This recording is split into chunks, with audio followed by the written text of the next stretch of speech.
Good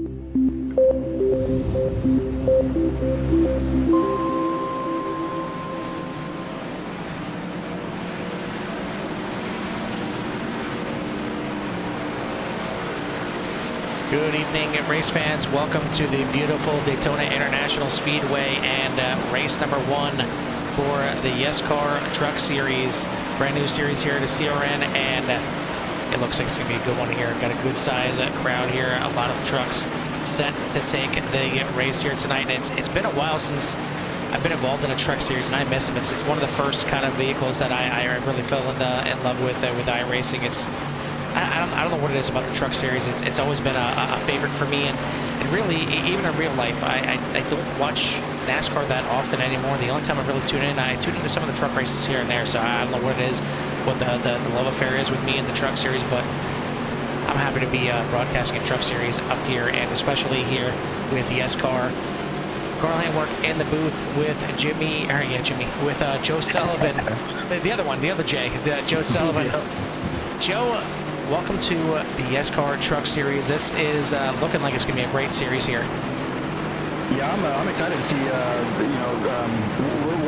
We're familiar with Keith, and as he's been on board with us before and sponsored the Daytona race there and the YES400. So excited that they got a league together here, and the trucks. I love the trucks too. Kind of the first NASCAR vehicle that I got involved with in iRacing here, and it's kind of your stepping stone, and they put on good shows. I mean, wherever they're at, I mean, it's going to be a good race, and it's always a good race at Daytona. I love me some big tracks, some restrictor plates, some drafting tracks, so it's going to be a good one here tonight, and we'll see what these boys have on tap for us. Yeah, no better place to start out than Daytona International Speedway, and these guys have a great looking schedule on tap for the season, as we're going to be starting off here at Daytona, and of course, just like anything else, I'm losing track of right where I wanted to get to here. There we go. So after Daytona, going to head off to Phoenix Auto Club, Atlanta. Then we got Bristol, Kansas, Dover, Talladega, Martinsville. Just a beautiful array of different tracks. And then finish it off with Texas, Richmond. They also race at Michigan, Charlotte, Indianapolis, and then the finale at Homestead. So a little bit of everything. You got your short tracks in there. You got your mid tracks, your 1 miles, your 1.5 miles, the big beautiful 2 mile tracks. You got here Daytona and Talladega both on the schedule. Your big old super speedways, along with Indianapolis out there as well. So going to be really great to see this schedule, and I'm looking forward to it. No curveballs out there. You don't get any road courses. You don't get any dirt tracks out there, at least for season 1. So let these boys have at it and get their feet wet and see what they can do. And it's a good sized field out here, like I mentioned. I believe there's still a couple spots available, if I'm not mistaken. I know we're taking 36 trucks out here, and I mean, it looks like it's pretty full out here. So maybe they did fill up, but it's certainly worth looking into. I mean, there is a lot going on here regarding payouts and everything like that. Payouts per race. You got the payouts at the end of the season. You got pole awards. You got Howard Charger awards. All kinds of ways to make your scratch out here, Joe. Oh yeah, definitely, and a bunch of sponsors on board. We'll get to those throughout the race and throughout the season of what's what, and then get through all these rules. But before we get going here, we need to bring the man behind Keith Says Yes and talk to him for a little bit and see. Let's kind of get to know Keith here. Let's bring Keith in here and talk to him. Yeah, we'll bring in both the heavy hitters behind the scenes here, and that being Big Duke and Keith from KeithSaysYes.com. So, Keith, I guess we'll start with you here, and well, actually, maybe we won't. It looks like we're still muted here with you. So, Big Duke, we'll start with you. YESCAR Truck Series. What was the inspiration to get this thing going for a series? Obviously, you jumped on board with CRN, and we got the YES400 for you guys not too long ago. But now we got a series here, and we're doing it here in the Truck Series. Yeah, Keith and I kind of formed a partnership a few months ago. He'd been watching my stream for a while and kind of come on board the sponsorship and decided that he wanted to start a league. So we put this all together, I don't know, right at about a month ago. And I kind of saw that you guys broadcasted that with Captain Killam, so wanted to jump on board with you guys and just all threw this together within the last month. Well, it's certainly a good-looking schedule. You guys got a 15-race schedule here on tap. A lot of money on board here as well. You got payouts per week, payouts at the end of the season. So there's definitely going to be some maybe some elbows out here to try and get some points along with some cash. Yeah, it's payout more than you pay in. We're paying out 200% of total buy-ins, 200+%. So it's a legit league here. Well, looks like you guys are out there getting ready to go. For some reason, these overlays just not cooperating here tonight, and still some issues here. So hopefully we can get that cleared up for everybody out there. But oh yeah, we'll get it figured out. It's first race, man. I screwed up. There's always something. We're going to get it right. There's always something. That's right. Well, we wish you good luck, and maybe we'll get to talk to you after the race here and in the top 3. But either way, hopefully we can keep it clean. If not, we'll talk to you during the race under caution. Yes, sir. Y'all have a good one. Thank you. You too. That is Big Duke, one of the men behind the scenes here at YESCAR.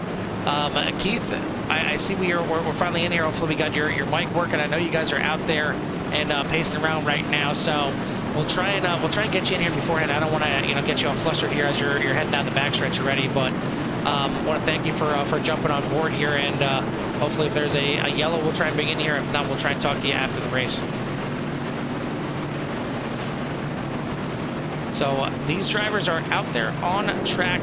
At least the cameras seem to be working here. Hopefully we can get everything cleared up here. I'm not sure what is going on. Everything is just kind of frozen on screen here. So I want to try and do one little fix here and see if that decides to work out here. And hopefully we can get this thing going here before the start of the race. But I want to thank everybody for joining us out here for race number 1, and let's see if this little fix decides to work. Well, either way, we are set to go, and we are green flag racing here at Daytona.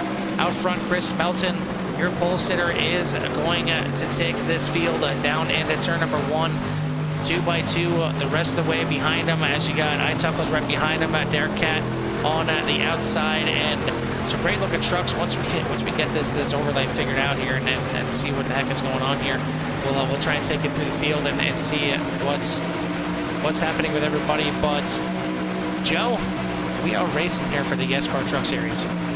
Yes, we are. We're off of Daytona here for 50 laps. These boys have 2 faster pairs. They got to be clean here because they only got a certain amount of incident limits, or they're going to get a DQ. So plenty to get to here. As we got a pretty big field here with 34 cars gridded up.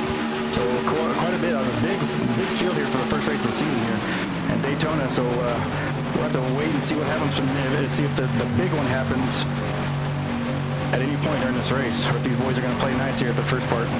Well, and that's the thing. I mean, there's a lot on the line. There's, I'm sure, a lot of new people running around each other that have never run close to each other before. So hopefully, there's a little bit of patience that's brought into it. But you never know. You never know with these new series. Sometimes you have guys that are just trying to kind of make their name for themselves and really get out there and get after it. But it looks like possibly, maybe, fingers crossed, the overlays are back working and correct now. And we should be good to go, but it is Chris Melton at the front on the inside, but now Derek Cat on the outside. Great run, and he is going to take the lead here, and he will lead on lap number 2. Yeah, I'm trying to get mine situated now. Yeah, try changing the room name, put a 2 after it, see if that works out for you. It does to work out for me, at least on my side. Apologize for the confusion, and then there's always something, of course, especially with SDK that just likes to pop up at the last minute. But we look like we do have everything going and cooking now. So great start out here. Derek Cat now down to the inside as you got Cat, Melton, Holt, ZM Racing and iTuckles, your top 5. But this is Daytona. It's not just going to be set in stone. It's going to change 100 times a lap. But yeah, 32 drivers out here. Actually, 34 drivers in the field. It looks like only 33 on the track. Looks like Jonathan Marsh not taking the field here. So we will try and update, and unfortunately 33 I think is just going to bleed into the bottom here a little bit if we get that at the 33rd on there. And of course that is Heath says yes at the back of the field right now, so hopefully we can see him catch back up in the field and close in a little bit. We'll get the track map up here for you guys. Hopefully that's working. There we go. And you see that 304 at the back, but how about 3 wide and getting spicy right at the front as Cat and well, everybody really is going to survive that one, at least for the time being, but still 3 wide, close, and they are not going to survive that. We have trucks upside down, and this already is the big one. Tons of trucks, smoke everywhere, and man, trucks upside down, trucks blinking out. That is a huge, huge crash here on lap number 5. Looks like only 5 made it through cleanly there, the top 5. Everybody else looked like they may have gotten involved in some way or fashion. Not really much to go. Keith was so far back, he had plenty of time to slow down there for everybody. So not that he wanted to see a caution, but it's going to get him caught back up to these guys here. And man, what a 3 wide this early in the race, and Daytona's not as wide as Talladega. Yes, you can go 3 wide, but it gets kind of a little wishy-washy at some points. Oh, we had something. This was earlier. Oh, actually, no, this was later in the wreck. Trying to still find the beginning of this wreck, and there we go. There's the yellow flag, but it definitely happened at the front of the pack. So we'll try and get our way to the front here. Of course, it's just not going to be easy. It's just, we're just doing this old-fashioned now and getting our way right to the front of this field and show you exactly what happened. But I mean, you've seen it pretty much right on your screen. 3 wide at battle there for second, and just not going to pan out too well. It seemed like the inside 2 holding their lines pretty well, but then the 17 of Matthew Hott comes down, and that is pretty much the end of it before it starts. ooh. 22 upside down is ZM Racing, as it was Hot upside down, and then the rest of the melee just starts ensuing. You guys sideways, and really Jeff Byers, he got tagged, and he almost got that truck upside down. Was able to keep it on the ground. As you can see, the 45 there on the inside, a familiar person, and he's going to get hit right there in the left front. Yep. it's a little bit of a tag, and everybody dodging and trying to fight their way through this thing, but not too many guys survived it at the end of it. A lot of repair going to be being done. A lot of fast repairs being taken early in this race. We'll hop on board now with the 71 here of Dylan Jacobs and show you what it looked like from his point of view. You see already guys trying to avoid the incident they seen happening in front of them, taken to the grass, and really, I mean, it's in front, and you see cars, well, trucks flipping over right like that. It's not what you want to see when you're coming through this tri-oval, and you know, he's got a truck inside of him, so there's not much he can do. Trying to lock it up here, trying to stay out of the incident. I mean, it's funny for us because we're up here in the booth, but when you're driving there and you see a truck upside down right alongside you, it's not great. You see right there the 24 blinking in and out, and then right into the 71 here, spins him around, and the blink in there, that is the server's not happy with all these trucks and all the smoke and everything being right there on top of each other. But this was a bit of a rough one to open this thing up. But we'll take you back live now, and not too many survived that wreck right there. But Timothy Wright is going to be your man at the front here. Derek Cat in second, Chris Melton, and Keith coming back up here. Looks like he is going to be lining up in second place as he moves his way up there. So we'll see if we can try and drag him in now that we got everything back up and working. Fingers crossed at this point. And we'll try and get him in here if he is available. But it looks like he may be off over into his own chat channel. But Joe, it's not what you want to see right off the bat as a driver out here at Daytona. See the big one happening right in front of you, but once it happens, you're kind of just along for the ride. Yeah, that's what I was going to say. As we were on board there with Jacobs, you're literally looking forward, to your right, behind you, and to your left, all at the same time, trying to figure out how you can get through any and all of it, all at the same time. And you're, oh, by the way, you're doing 150 to 180 miles an hour, and trying to either get loaded up or go right or go left, and you got spinning trucks coming from your left, from your right. I mean, it is going through a gauntlet just to try to keep your truck safe. As we've seen there with Jacobs there, he was almost through it, and then at the very end, the 24 just comes out of literally nowhere from the screen there and his view, and just he has nowhere to go. And you think you got through it, and then boom, at the last second, you're involved. So we heard from Big Duke earlier about the drivers having the fast repairs to be able to use. At a track like this, it's absolutely paramount. I mean, you need to be on pace with everybody else. If you fall off the draft, even if you have a clean truck, you fall off that draft, it's a long race. And we've seen that with Keith says yes here in the beginning of the race, way off the back of the pack. So he was more than willing to go ahead and, yeah, sure, caution. I love it. Love to see it. Get right back up here. But I mean, you need clean truck. In the top 5, they have a golden ticket now. They have that extra fast repair that they didn't have to use there. When I bet most of the remaining guys either had to get the damage fixed or they went ahead and took that fast repair. So now they kind of got the upper hand here and can, I guess, be a little bit more risky. As the other guys, they only have one left now, and you gotta be careful. You don't want to burn it up before not even halfway through the race. Well, pace car lights are out. Going to be making that left-hand turn, and it's going to be in the hands of Timothy right at the front. Derek Cat, I'm sorry, on the outside. Green flag is racing, and we're back to green here at Daytona. Inside line got a good restart there. Looks like Derek got a pretty good job, but the 49 behind him wasn't quite there, as they're going to get some steam going through 1 and 2 here and down the back. Now, normally here, I know that the trucks have gotten a major overhaul on their damage model and the way they handle.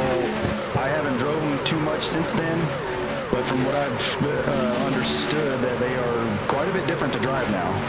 So it'll be interesting to see how these guys can handle the draft here and how everything works out. If some of these guys are, truck veterans, or we got some truck newbies, what the case may be. But a lot of feeling out here. I mean, it's always kind of, it's fun for us because it's going to be exciting, but it's always a little bit risky putting like a plate track into your first race of the season, because you never know what you're really going to get.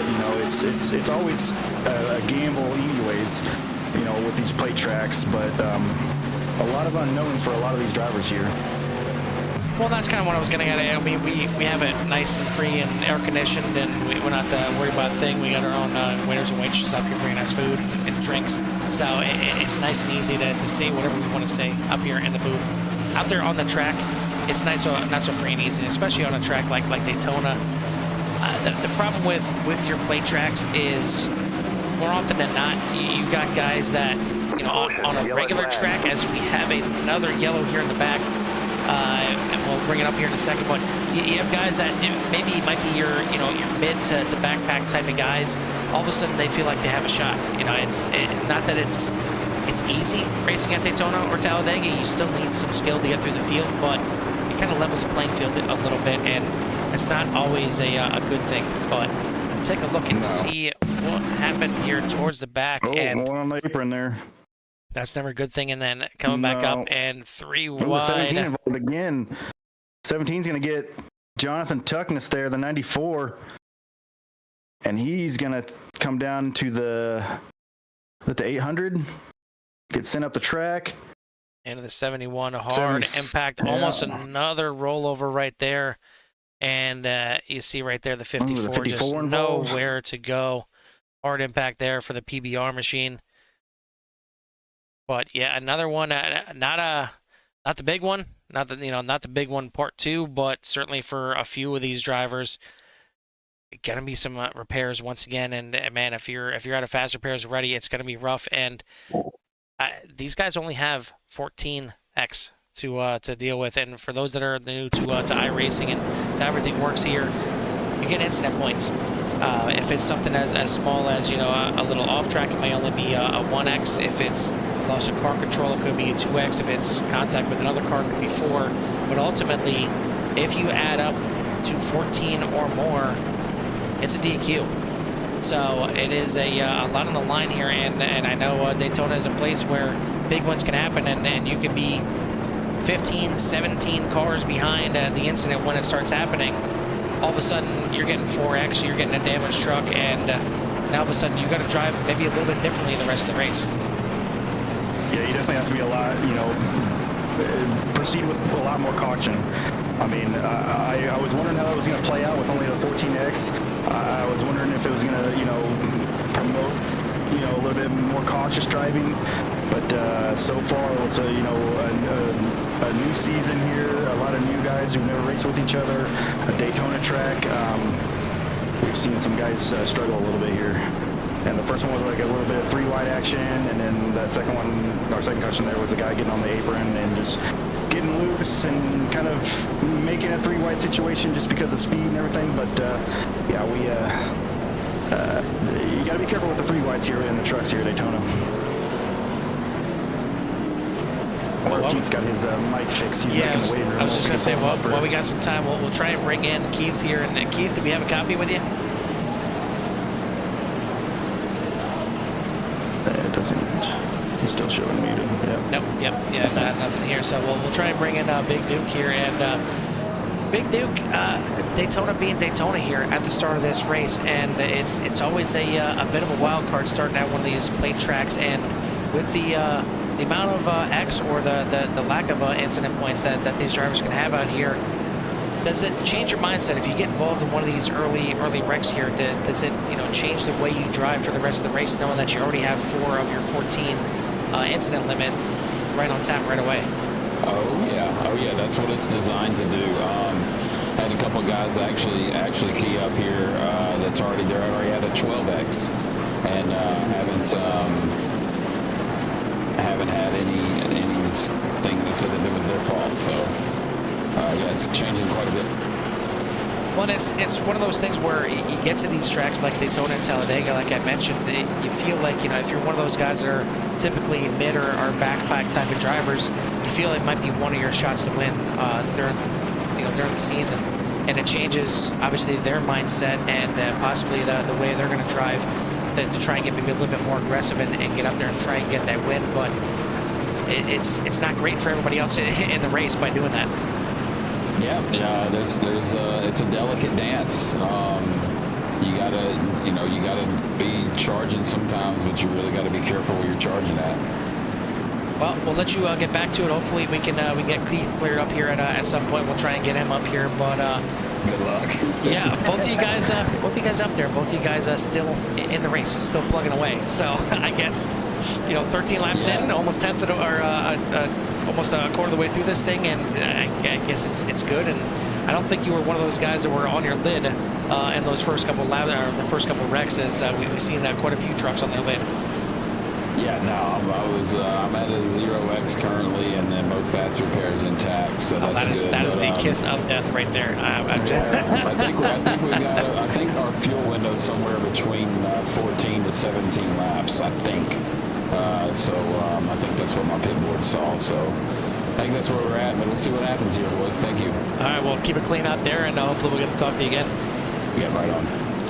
That is driver of the number 78, Big Duke, and we're getting ready to fire this thing back off at the front of the field. Now it is Jeremy Kohr, Timothy Wright on the outside. Second row is going to be Tyler Bryan, Scott Gilroy, and then Cody Brewer going to round out your top 5. But let's see what they can do on this restart. We're already on at lap number 13. I mean, either way, these drivers are clicking off these laps, and it's getting one step closer to getting our first winner here on the season. But we got a lot of running to go yet. Big restart by the 302 here of Kohr.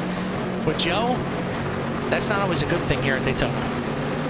Definitely not. You do not want to have that kind of jump, because you're just going to get steamrolled coming out of turn 2 here if these boys can get together.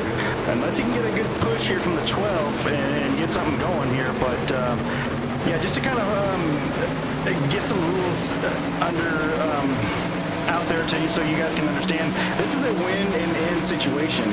So this is a regular season, and then they have a 4-race playoff. And if you win a race in the regular season here, you are in the playoffs. So it's a lot extra here, especially at a track like Daytona, where it is kind of a wild card.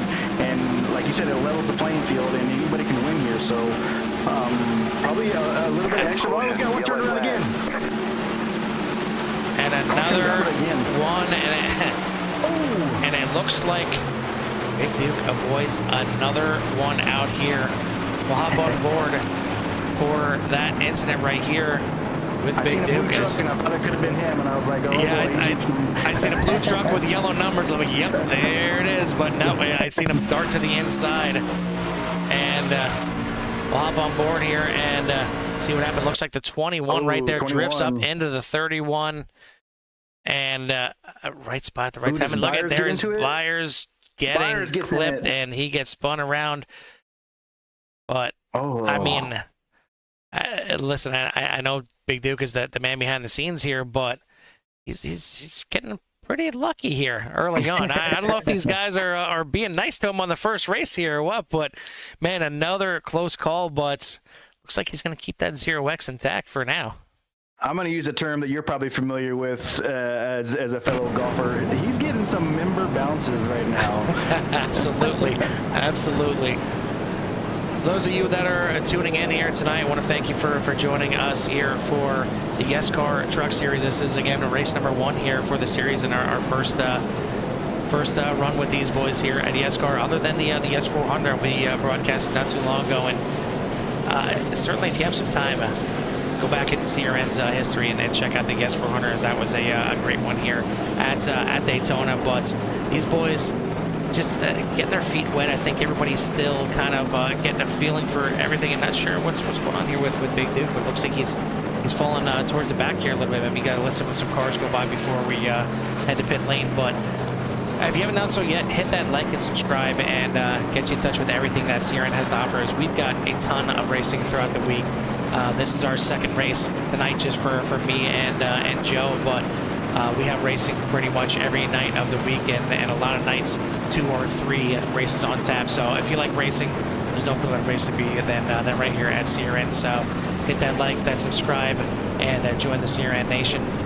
But Joe, we are now done with 15 laps. Still plenty of racing here to go, and I mean the laps are ticking by here under caution. And for some of these guys that are skating by and getting lucky, you're loving this. You're loving life. And we haven't talked about the one thing that happens here on these super speedways. And for those that are new to super speedways, it's not just as easy as getting out there and trying to get to the lead.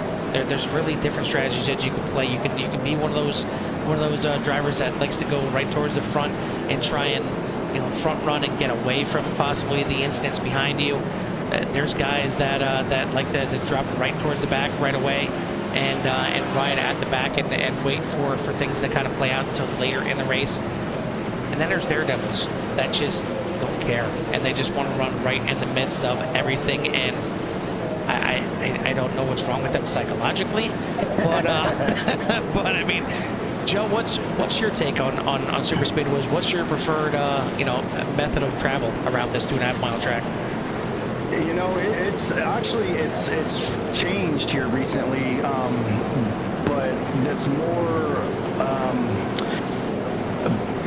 for my comfort. I've always been the guy who stayed in the back, for at least the first half of the race, because to me there was no sense to be up front running 2 wide, 3 wide, and just putting yourself in unnecessary situations. I mean, is it great to be leading a race at Daytona or Talladega? Yeah, it's great and it feels awesome.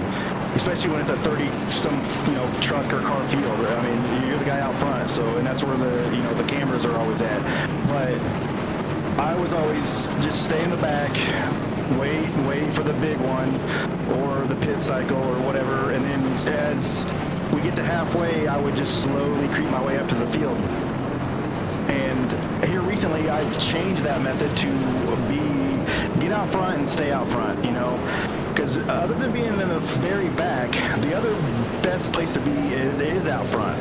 Because if there's a wreck, unless somebody spins you, you're not involved. You're in the clear. And I've gotten more comfortable with the plate stuff and iRacing that I feel comfortable up there, and I can lead a pack. I can absorb those pushes from whoever's behind me, or make the right moves and stay in the line with the most energy. And that's another thing that is just so key at these big tracks is like Dale Earnhardt did it. He could see the energy. They always said he could see the air, but it was seeing the energy of the cars and of the lanes, of which cars could do what in the high lane or the low lane. I mean, it's just all about feeling the race and the guys around you and seeing where that energy is going to be. Well, and that's kind of a big point is the guys around you. It's the comfortability of the guys around you and the knowledge of what they're going to do, when they're going to do it. There's some guys out there that are just going to throw caution to the wind. They're going to send it whenever and however they can. But then there's other guys that are a little bit smarter. You can kind of predict their lines. You can predict their runs a little bit more. And it's tough when you have a brand new league like this. You don't know who does what in some cases, but you have to figure it out pretty soon, as we are now getting close to halfway point of this first race, and we still have no idea what's going to happen in this thing. It's Daytona. This thing can, again, turn sideways more ways than one, but yeah, huge jump here for the 302, and you see how much that pays off right there as coming out of turn number 2. Unbelievable run there with the draft, as DeForge goes to the outside, takes the lead, but a big bump there from Keith says yes.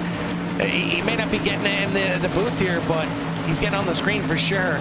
But Martin 3 wide to the outside. Yeah, the mic not working with the gas pedal is for sure. 2x2 now as it does straighten out there a little bit, but what a run there for Martin on the outside. Took a 3 wide, and now he is your leader on the outside. He is going to possibly lead this lap. Looks like he is going to lead this lap.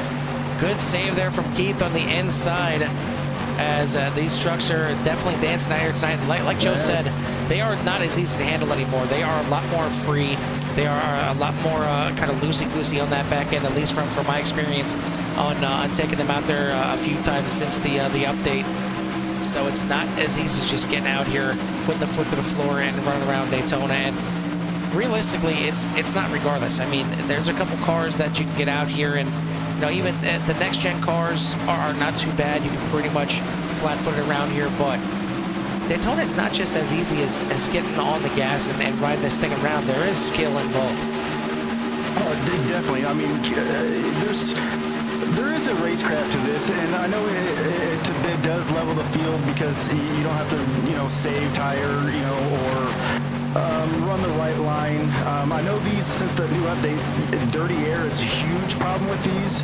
Obviously, that's not going to be maybe the case here a little bit. I wonder, since this new update, if the high line is going to struggle with the dirty air, because usually back in the day, the high line was kind of the preferred line in these trucks, or I guess the middle line. Oh, we got one spinning again.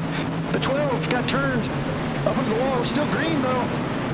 They're going to stay green. Some trucks diving all over the place. Looks like the 38 under the wall, but he's going to save it. We will stay green.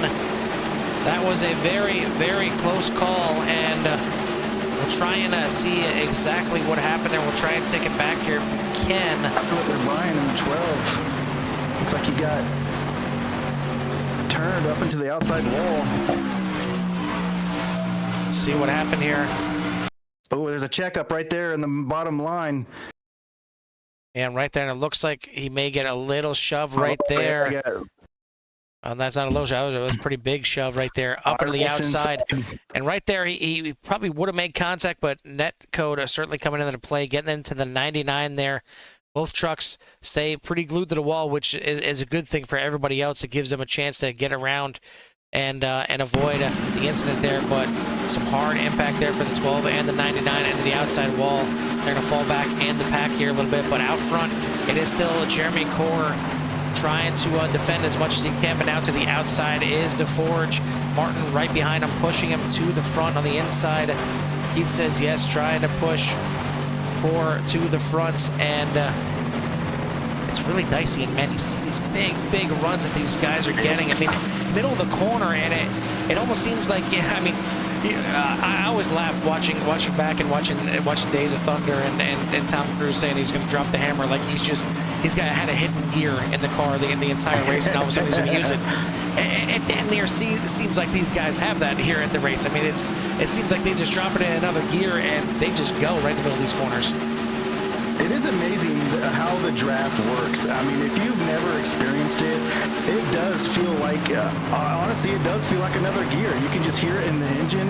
You can see it on the speeds. I mean, the amount that you can gain from just being in that draft is, we're getting spicy up here at the front. Ooh. But like, you just, even so, right now, Jeff Byers on the second car on the outside there, he's not flat-footing it. The guy, the 49, he's flat-footing this thing. As the second car in line, you have to kind of feather that throttle, because if you don't, you will run through them. I mean, because of the draft, of that no air. Because as the air goes across the back of the truck there and up the spoiler, it clears all that air, and once you can get underneath it, it's smooth sailing, and you get that run and that speed. Ooh, that outside line is getting loose. I wonder, when we got a track temp? There's got to be some high track temps, because that outside line is loose. Yeah, just a little bit toasty out here tonight. Okay. 134 degree track temperatures, and that certainly is going to lead to a little bit of greasiness out there as Captain Killian, Jeff Byers out the outside there, and he's going to lose a few spots. 3 wide, and wow, there was a truck slow there on the inside, the lap truck there. But it is getting spicy again, and this one may end up being a wreck, and the yellow flag is there out. We go, there's the yellow. Another truck on the side here, Maxwell Shade, and now he's going to flip over, so maybe that saved him and he can actually get back going. I don't know if that thing is just completely destroyed or not. There we go. So yeah, a little bit of a saving grace after everything there. At least he can see to drive that thing back. But we'll take a look and see what exactly transpired here to bring us under another caution. Try to find it here, and 134 degree track temp. That is boiling. Oh, it's like the 54 and the 94 getting together, and you involve the apron here at all on the corners, and it's a nightmare. But the 12 involved, you see the 2 flipping up. I mean, we're not on the dirt track here. Again. We're not on the dirt track here. You don't want to wall ride one way or another, and yeah, that doesn't work out too well. Looked like I couldn't tell who was on the outside there that came down into the 54, but he came down and made contact, and that sent him down into the other truck there on the inside, and that was all she wrote there. And then Tuckness involved again. He's been the crash magnet. He's been involved in almost every single one here so far. So we're live, and it looks like Maxwell Shade just going to catch back up to the pack here. Hopefully be able to get in and get some repairs done. One thing that is nice about these big tracks here, these 2.5 mile tracks, I mean, man, that thing is wobbling. I'm not sure if all the tires are on there correctly anymore. But yeah, that reference got some problems. I mean, in a race like this, I mean, yeah, it's wobbling. It's funny for us up here again, because we're gonna have to drive that thing back to pit road. But yeah, I'm not holding that steering wheel right now. No, not at all. And hopefully for him, he doesn't have a direct drive and trying to wear that thing in. But you know, again, you want to try and keep your vehicle as clean as possible. Obviously, you want to try and have as much of that thing repaired as possible. If you don't have a fast repair anymore, it looks like Maxwell Shade at least does. He gets that thing fully repaired, but you know, if it gets later in the race and you're still in it and you have some damage, you don't have a fast repair left, you have plenty of time from the time you get into the pits until the pace car comes around to try and get a good chunk of that you know, that repaired before you get back out there. But man, a lot of fast repairs getting used, and we are now just at the halfway, Joe. So 25 laps into this race, Daytona just kind of doing Daytona things. Oh yeah, definitely. It's I mean, kind of almost what you would almost expect here. You know, a lot of new guys around each other, and a plate track like this. You know, obviously it can go one or two ways, where it's a little messy, and guys are trying to get comfortable and try to find out who they can work with, and this and that, and then you throw a 134-degree track temp on top of that, and it's going to get hot and spicy. So with 25 laps to go here, and afterwards Duke said it was about 14 to 17 on the pit window. I mean, I don't know if we'll get any green flag stops in here, but I mean, we are approaching, I guess, the you know, good to go zone. But with the 14 incident limit, we may have lost some trucks in that wreck too. So the field may be thinning itself. And then along with these guys have used already both fast repairs, then they got to come in and try to get this thing fixed, and then get it somewhat aerodynamically good to go. And because you can have a little bit of damage here and still be okay. Obviously, you won't be that great leading, but if you have a little bit of nose damage, you'll be fine behind somebody. You know, it can be wrinkled in just a little bit, and you'll still be able to push somebody just because of that air that you can get underneath there and give some good pushes. Yeah, if you can keep close, you can stick behind a truck in front of you. You may not be able to get to the lead and lead, because you're just going to be really dirty in that front air. So you may not have a chance at the win anymore. But you know, if you can stick in there, you may be able to get a top 5 and top 10 just by sticking behind some other trucks and kind of pushing them around. But pace car lights are out one more time, and this field of drivers looks like it's possibly down to 29 now. We did start with 34. Looks like Jonathan Marsh was not able to take the green flag here tonight, so most likely going to be relegated to 34th position. But quite a few drivers showing as out right now. Dylan Jacobs in 33rd, Paul Lawson in 32nd, Tyler Bryan in 31st. But at the front, it is Derek Catt in the 21. We've seen him involved in one of the earlier incidents, and you see how quickly he can turn around. I mean, you can get involved in one of these incidents, slap a fast repair on that truck, get back out there, and all of a sudden you're back out there in contention, and that's what he is right now. Chris Melton on the outside in second place. Keith says yes, and Cody DeForge in fourth place. Cody Brewer in fifth. Your top 5 right now: Jeremy Kohr, Charles Albert, Austin Smith, Michael Funkhauser Jr., and Kevin Martin, your top 10. YESCAR going to be pulling in here one more time, and we are going to get this thing fired off one more time. We'll jump up here with Barney in the flag stand and watch him wave that green flag one more time.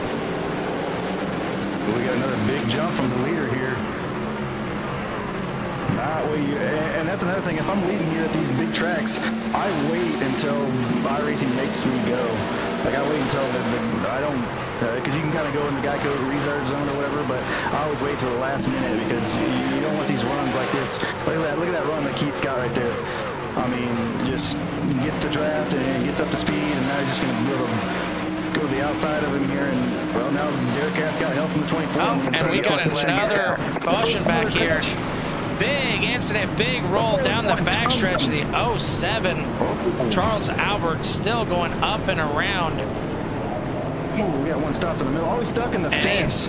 Oh my goodness. If you weren't sure it was virtual racing, there is your answer right there. Oh my goodness. Certainly going to be taking a ride to the medical area is the 07. We'll try and take a look at that restart one more time, and on the backstretch, I mean, these runs are so massive. That's Yeah. that. I mean, one truck checks up, and you just have no time. But right Oh, there, a bump the draft 8. gone wrong. The 8's getting into the 33, hooks the 302, and that is the start of carnage. But man, we'll hop on board here, and Oh, if you have no.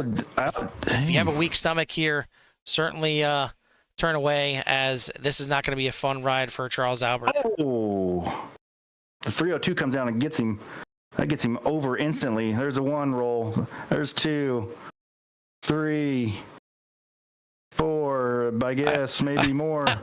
Doing a little dance on the rear end. We're throwing it. Now we're going up and over, and then, we're into the fence. Are we into the fence? Yeah, we're maybe riding on top of the fence, I believe. Oof! Wow. Looked like he made a left there to avoid the contact, and it went great left. Take a look at it one more time. Oh, he cranked it hard left. And right there, just. Oh man, he was gonna be safe. You turn. Oh my goodness, dang! He would have made it into the pond, the lake. And stuck. I mean, it gets me hungry for a little pit barbecue, the way these skewered on top of there. But yeah, big one right there, and we just got done saying how many guys were probably on the verge of being knocked out of this thing. And man, I guess the question now is, this was only a 50 lap race. We are now going to be down to about 20 to go. Yeah, 20 to go next time by. This thing is turning into an endurance race. Who can survive this thing to the end is really going to be the question. And realistically, a win may not be on the table for some of these guys, but if I'm one of these guys that's already used 2 fast repairs, or I'm getting close to that 14X, I'm coming into the pits every lap under caution to make sure I'm at the back of this field. I'm letting the field just get away. If this thing goes green the last 20 laps, so be it. I just want to finish this thing, and I'll probably get a top 10 just by finishing this thing. Yeah, and perfect segue here. We can get into the points here while we're under this caution. So there's points for these races, but you only get points if you finish in the top 10. So from 11th on back, there's no points awarded. So in order to get any kind of points here tonight, you got to be in that top 10. You get some bonus points for the top 3 who qualified here tonight, and you get 1 point for leading a lap. And it's probably not going to apply here tonight, but if you finish a race with a 0x, you get 5 bonus points.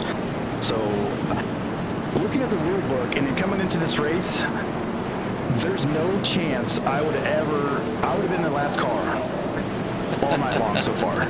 There's no way I could be talked into racing up front right now. I would definitely have to alter my strategy here tonight because of that, and just try to play within the rules of the league here. Because I mean, 5 points for a 0x, that's like finishing 6th place here.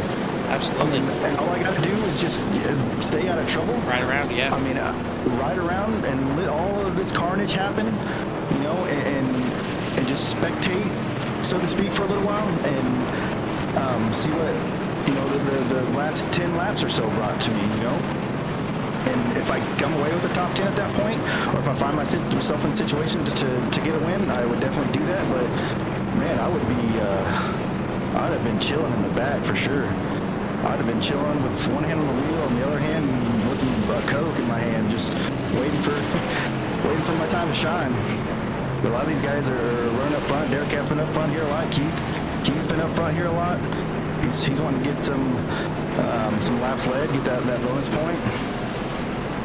Speaking of Keith, if a lot of these drivers are going to be looking for a new truck after this race, and if you're looking for a new vehicle, certainly check out KeithSaysYes.com, and all you have to do is mention the league, and you get $1,000 off your new or used vehicle purchase. A lot of sponsors here on the series. I want to touch on a few here real quick. One of them being the Desert Rose Bow Company. They sponsor the pole award, and that is going to go to Chris Melton here tonight. So a nice early start to the season for Chris, grabbing that pole award. But we got the MVV Travel Company sponsoring the Smooth Sailing Award. not so sure there's going to be so much smooth sailing out here tonight, but the driver that gains the most positions here in the race with the fewest incident points is going to walk away with the smooth sailing award for the race, and that's going to happen weekly. But yeah, not so smooth sailing for some of these guys out here tonight. We'll see, and girls out here. I should say that it looks like there's a little mix of everything out here right tonight. So we'll see who's got the top spot here tonight, and really who's going to grab that first one of the season. That's the big thing that we're looking for. On the gas, on the loud pedal, one more time is Derek Cat. We are back racing here. Excuse me, 19 laps to go here in the season opener. Certainly a lot of trucks all over the place here on this restart. A bit of a spread out here from the field, and I'm sure some of that is from the drivers maybe missing that start a little bit, but some of them just too damaged to get back going. But Joe, again, I go back to it. The runs that these trucks are making here, I mean, I know they've changed them up here a little bit with the handling, but I don't think I've seen any vehicles draft and pull up so quickly. Yeah, not even like the 87s can do that. I know the 87s have a pretty powerful draft, you know, but nothing quite like what we've seen here tonight. I mean, you could be 5, 6, 7 car truck leads back and can pull it just almost instantly. Like you get into that turbo zone, you know, and you're just sucked into the draft, into the hole. So yeah, it's I haven't done a play track with this new trucks yet, but it's got my interest peaked quite a bit now. So well, I mean, maybe just have to truck and see what it does. Maybe just have to crank up the temperature. Maybe these engines just run better at 134 degree rack temperatures out here, as it's certainly doing something. But new leader out front, and it is Ben Stevens and the PBR. Man, makes me want to go out there and play some slow pitch softball again with the PBR paint scheme. But he is going to be overtaken here on the inside. Derek Cat and Cody DeForge working together. DeForge is now your leader out front. He's going to lead lap number 3, but looks like we may have. Looks like Timothy Wright trying to get onto him there. And like Keith focused on the outside of him and came down, and there was Timothy Wright on the inside, and just. And now we do have a yellow. We'll take a look at what happened here. Coming down the front stretch. Oh, did he get it? Not sure if Keith got loose or what, but huge slide there for the 35. And then we'll take a look at what brought out the caution here.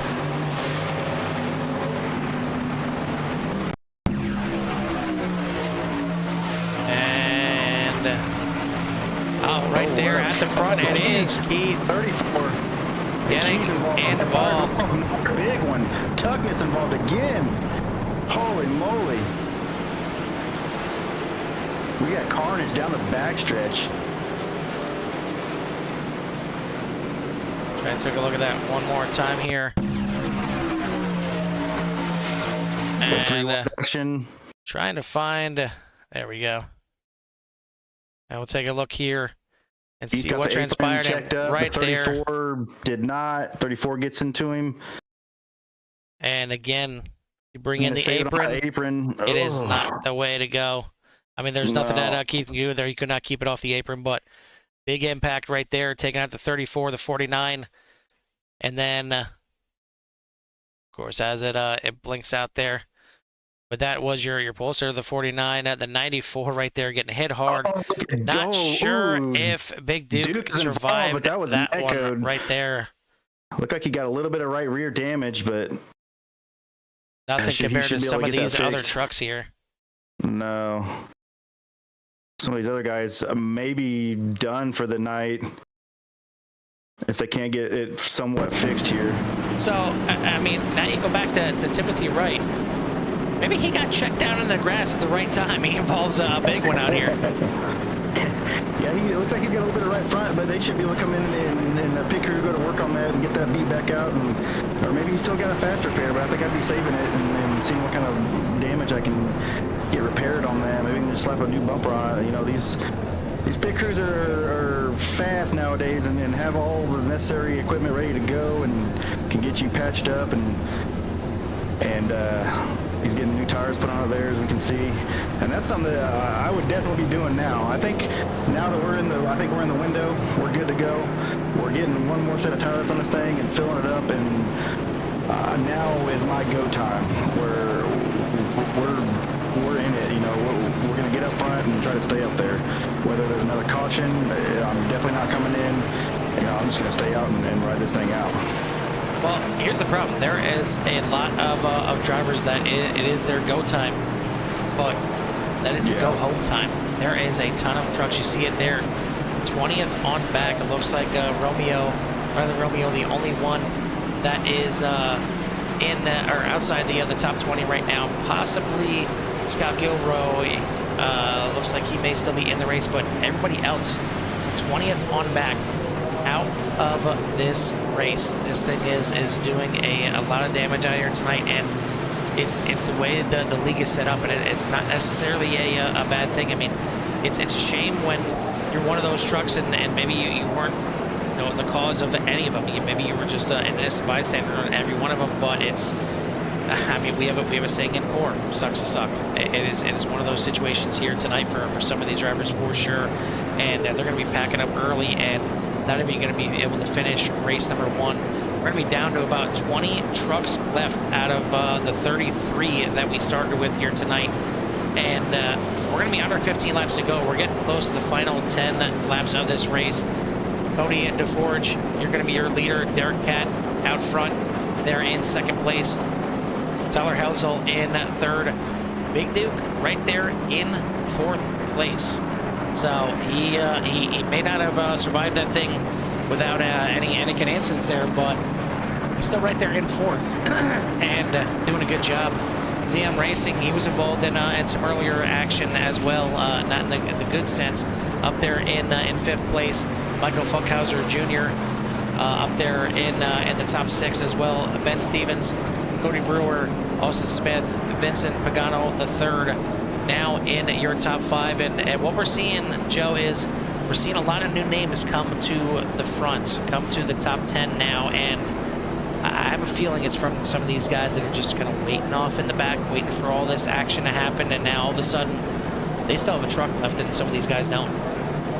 Yeah, and like I said, that would have been my strategy. So now, like right now, I would have 2 faster pairs ready to go, and you know, but I'm on the loud pedal at this point, you know. And even if I'm restarting in 17th or 18th here, that's no big deal to me, as we can get through the draft and navigate ourselves through there as good as we could, I guess, is hopeful, and try to make a race of it. But at least I would still have 2 faster pairs. But some of these guys don't have that luxury, and now it's we'll see who's who can survive. Who's going to survive here. Well, if you haven't done so yet, everybody out there, we want to thank you for tuning in to CRN. Hit that like and subscribe, and don't be afraid to put some comments in there. We do like to see some of the comments out there, and if you have some favorite drivers, we'll try and get them on the screen here. And yeah, certainly a sort of nerder. Yeah, I'm hoping he wasn't in VR as well, as he's going to need a puke bucket after that one. But we are going to get ready to go back green, and if you're new to CRN, one of the things we like to do towards the end of the race, we like to crank it up and give everybody out there a little love to hear it.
caution back out on the speedway, and we're going to take a look back and see what took place on this one. It looked like the 44 getting involved, and man, let's take a look at that one more time. And massive run there. He had to lit up because he was about to run over Cody DeForge, the guy on the inside there, and the rest of the guys did not see that coming. You just can't expect that. You're pushing right there. I mean, there's 10 laps left in this race, and then he goes sailing to the inside, and this is got to be the worst feeling right there on the grass, shooting up towards the track. You know it's not going to end well, and unfortunately, right there gets clipped by a few trucks. He did a great job to get to the car, to get the truck to turn that way, because you obviously don't want to head up into the wall there, but he was able to get that thing turned down the track, and I think he really limited the damage here.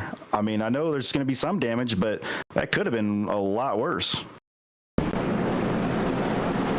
took a look at the 44, and still pretty clean there for Funkhauser Jr.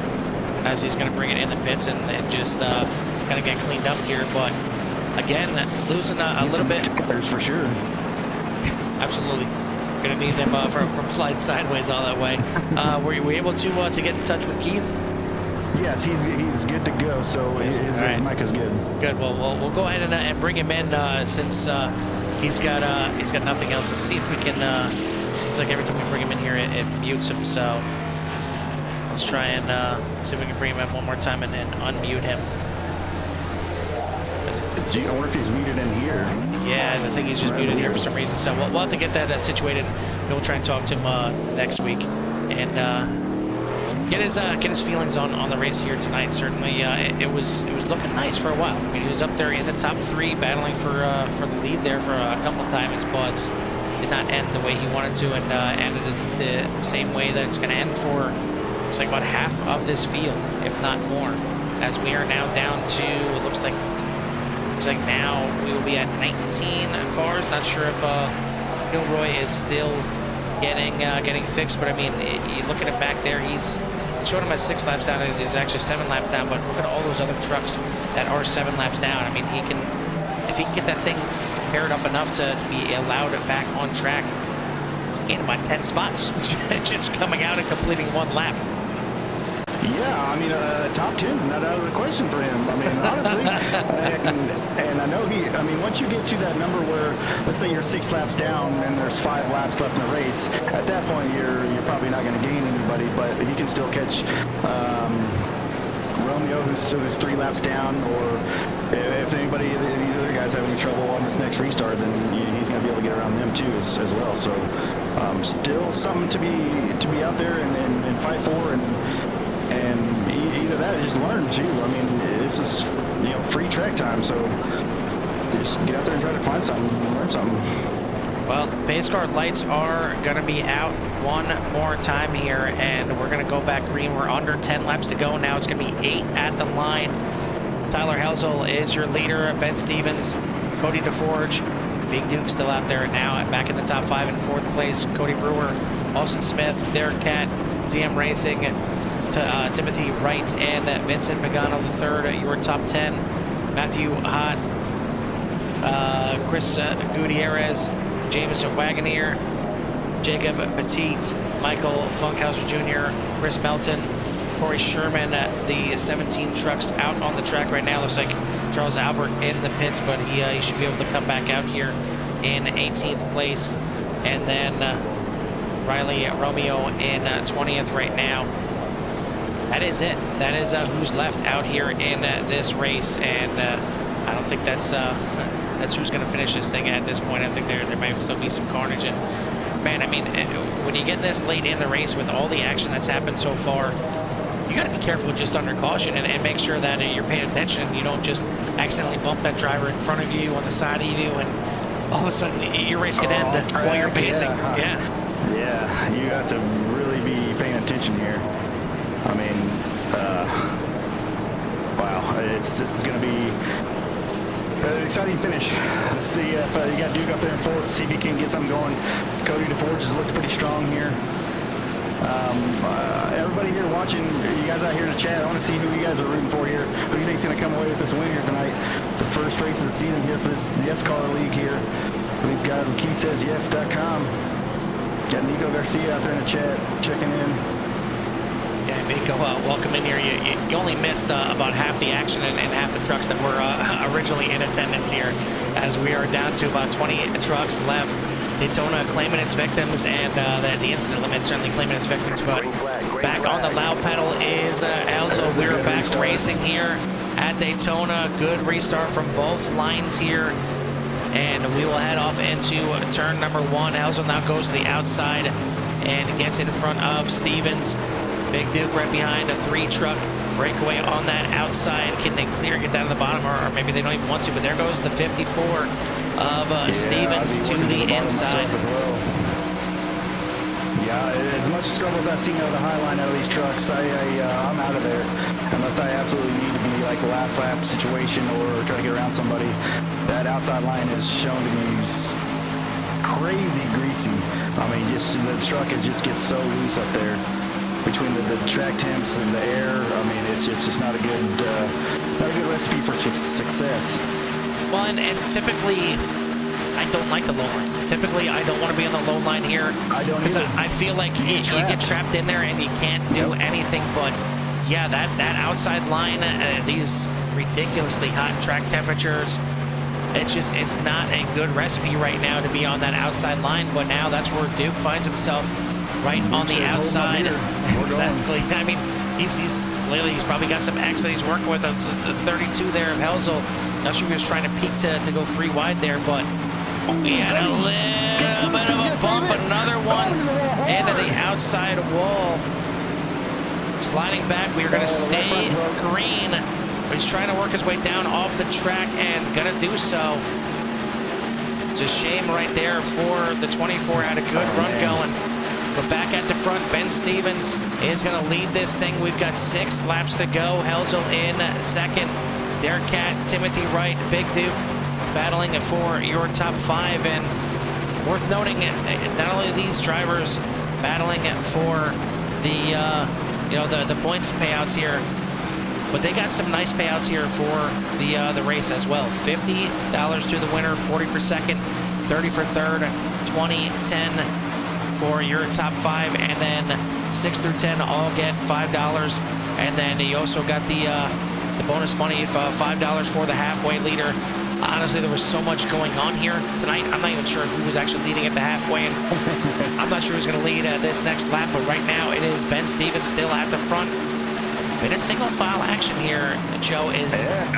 I think this goes without saying. This is the calm before the storm. Yeah, or they're listening to the broadcast and they heard my advice and they all jumped down to the bottom, and maybe they're actually gonna run this thing out until the last couple of laps here, and we got one go to the outside now. We got to see that's the run you take. You know, that's another thing when it comes to Chick racing is just because you get a run doesn't mean you have to take it, and I think that's a huge thing to learn. You know, that I've learned, and I've consider myself fairly successful at play tracks, and being able to not take that run sometimes is the way to go. Well, it's a chess match, and you don't necessarily want to be leading at the white flag here. You want to be in the right spot. You want to be in the spot that you feel that you can get the chance at the win, and that spot may be 5th place. I mean, it's where you feel you're going to have the best opportunity on that last lap.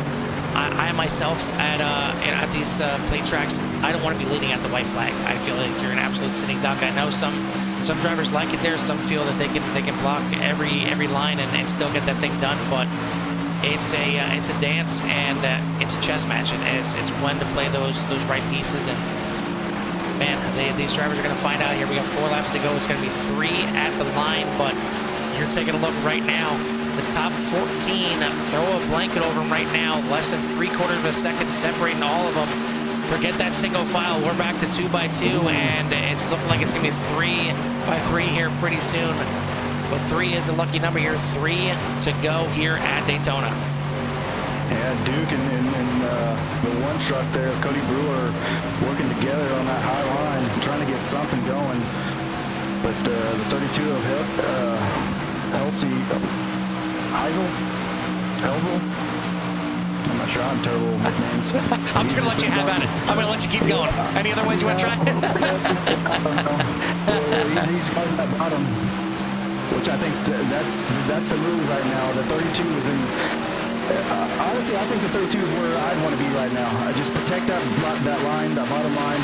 I'm not too concerned about that outside. Right now we're coming to 2 to go now. Once we come out in 3 and 4, I get worried about it, and then try to do some side drafting. But the 32 is right in the seat where I want to be.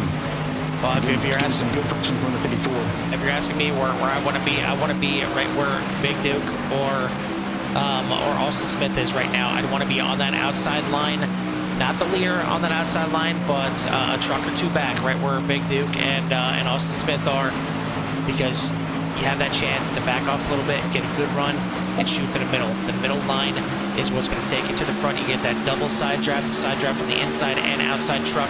It is absolutely huge. We'll see what's going to pay off, though.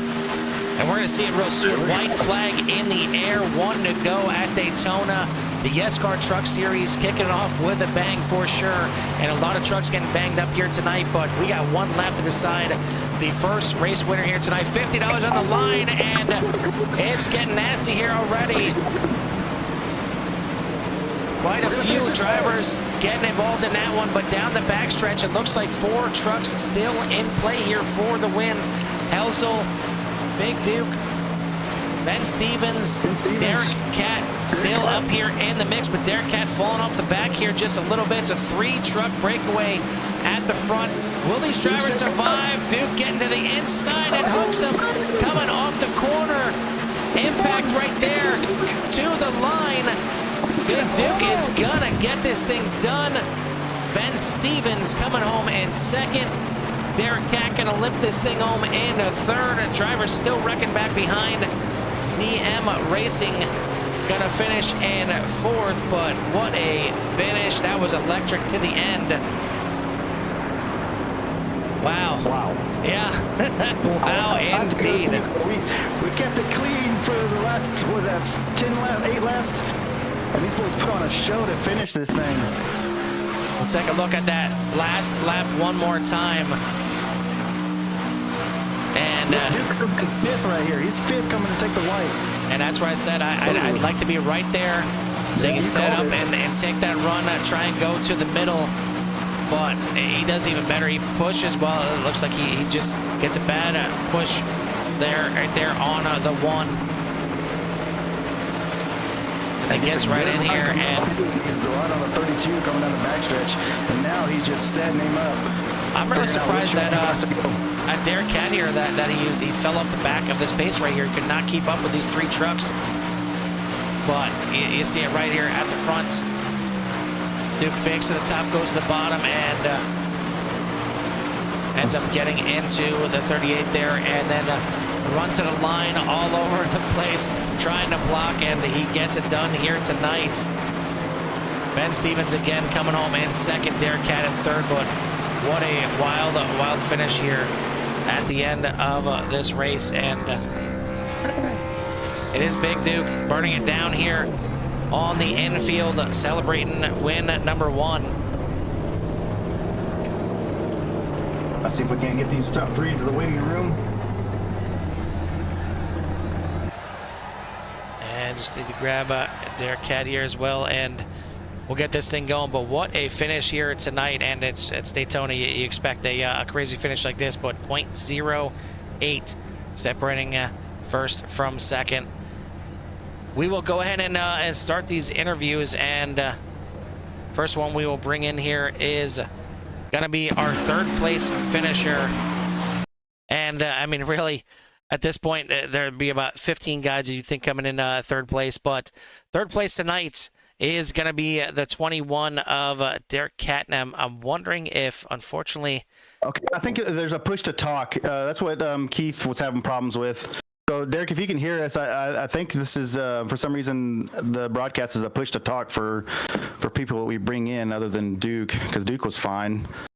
but as soon as we pulled him up, it went to that mic. So let's do this, Joe. There we go. There we go. There we go. Yep. All right, so Derek, third place here tonight, and this thing turned very quickly into a survival. It turned into a bit of an endurance race on the oval side. You come home in third place, but walk us through the race. You get involved in the early incident, and I mean, how much were the incident points on your mind here tonight? Well, you know, we got the 14X and just qualified, so definitely incident points are definitely on your mind. You know, a couple of wrecks and you're out of it, or even a bad bump draft, and, you know, it could not go your way there. So I got to ask you, on the last lap there, you had the incident through turns 1 and 2, but you get on the backstretch and the top 3 pulled away from you a little bit there. Did you have any damage on the truck that led you to fall back from them heading off into turn 3? I mean, ultimately it worked out for you to at least grab a third, but I was kind of surprised to see you kind of fall off the back there. Yeah, I think I got a little damage, but I don't know what it was. I'm just bogged down, and they were able to pull away from me. I think they were working together really well, and they had a really tight kayak. I haven't watched replay yet, but I think they were able to work together and pull away from me there, and in the end, and snuck in a third with broken steering. So, well, it doesn't matter how you do it. They don't ask you, well, at least we don't have inspections after the race here and ask you how you did it. It's just that you did it. So, congrats on your third place here tonight. Do you want to give anybody a shout out or thanks before we let you go? I would, thanks for the opportunity to let me do that. I'd like to thank my team, Royalty Motorsports. Got put together not too long ago. Got me set up for this race. My painter, he's on Discord, Drafty Beef. You know, he did an awesome paint job for me. Gave him creative rights and made me an awesome truck. Thanks to Big Duke and Keith Says Yes for getting this league together, and for you guys for broadcasting it. Really appreciate it. I think it's going to be a fun league. I think it's going to be a fun season, and I can't wait to get some more racing with you guys. I really appreciate everything you guys are doing. Absolutely. Well, it was fun watching you out there tonight. It's Daytona, so crazy things happen. We'll see how it turns out there in the desert next week at Phoenix. Thank you all. Appreciate it. That is your third place finisher here tonight, the 21 of Derek Catt. Second place is going to be Ben Stevens. Joe, why don't you go and take our second place finisher here tonight? Hey there, Ben. You got a copy? Yes, sir. Hey, that was quite a caution-filled race there. You were involved in a couple of them. At what point were you just in survival mode and try to get this thing to the end?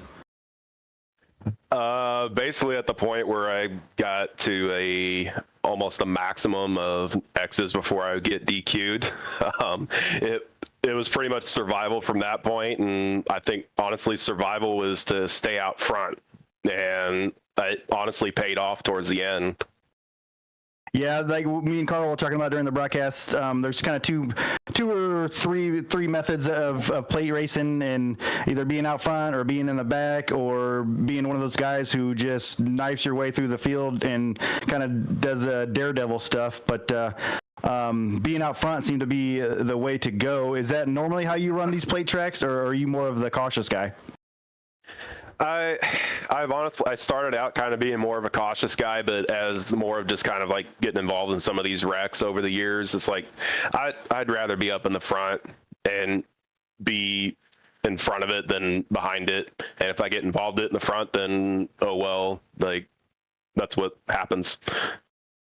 Yeah, that's pretty much verbatim of how my philosophy has changed in my iRacing career. Is I was always the guy in the back, and as I've gotten more comfortable, I don't mind being up front now, because there's two places you can be to avoid any kind of wreck. That's out front or dead last. You got the ability to slow down and see everything in front of you.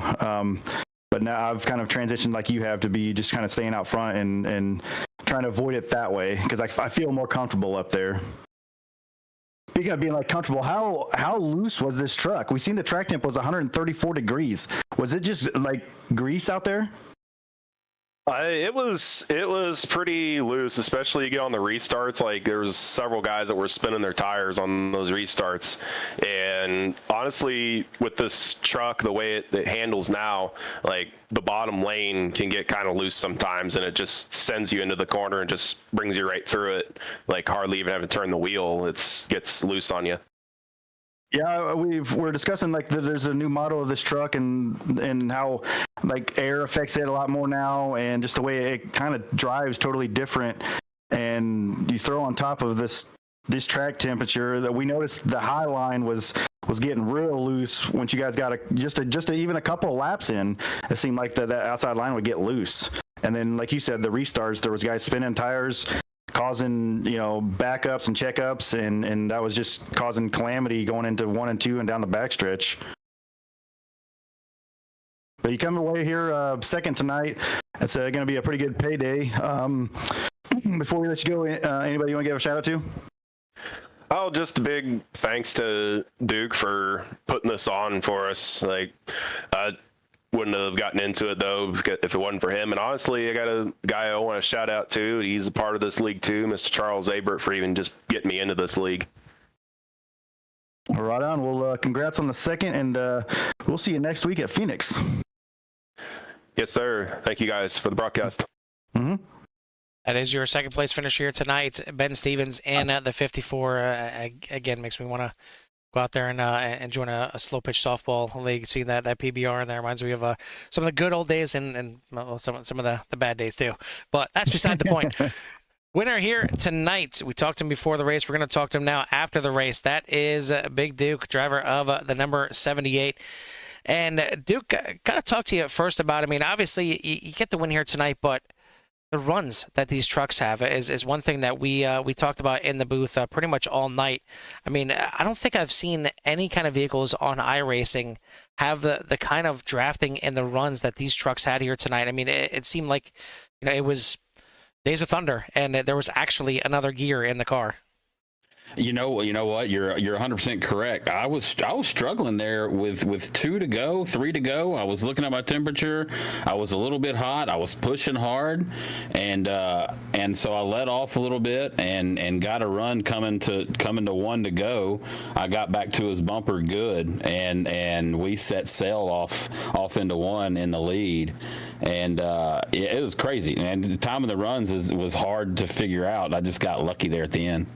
I made some contact. There was a little bit of contact between me and a couple other drivers. There's a little bit of blocking, cat and mouse going on. I hate that it ended a little bit off my nose there, but I was just talking to the guys, and I think we're all square though. I don't think there's any hard feelings. It's a pretty good bit of racing there.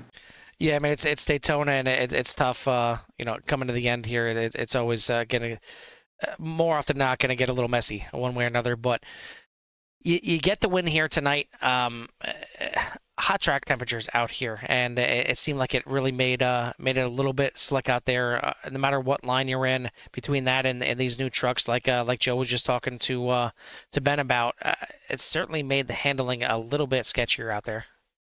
Yeah, the cars were pretty light in the rear end. Plus, we started with 45% fuel, so we're automatically at a disadvantage there with a little bit of a rear weight taken out of the vehicle. So you're right, the track temperature being up, man, they skated around quite a bit, especially there on the new tires before the everything come up to temp. It was pretty sketchy there. Well, Daytona, one of those tracks where you don't necessarily want to take the white flag. You don't want to be that guy leading at that white flag. We've seen you out there in about 4th or 5th, but second in line on the outside.